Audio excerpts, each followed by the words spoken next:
नवा कोट सफदराबाद शेखुपुरा से अहम खबर। मकामी कादियानियों ने सरेआम कानून की धज्जियां उड़ा दी।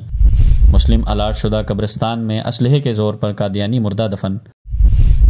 मकामी लोगों के रोकने पर इनको जुल्म व तशद्दुद का निशाना बनाया गया।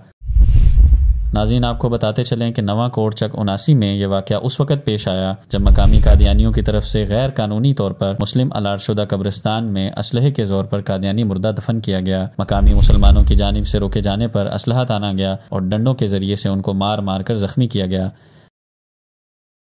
नाज़रीन, 2.5 माह कबल भी यहाँ के कादियानियों की तरफ से दहशतगर्दी का एक संगीन वाक़या पेश आ चुका है, जिसमें कादियानी गुंडों ने इसी गांव की एक कमज़ोर फैमिली को बुरी तरह मारा, जिस पर पहले भी हम एक वीडियो रिपोर्ट बना चुके हैं। तफसील के लिए लिंक डिस्क्रिप्शन में मौजूद है। मज़ीद वीडियोज़ के लिए हमारा पेज लाइक करें और YouTube चैनल सब्सक्राइब करें।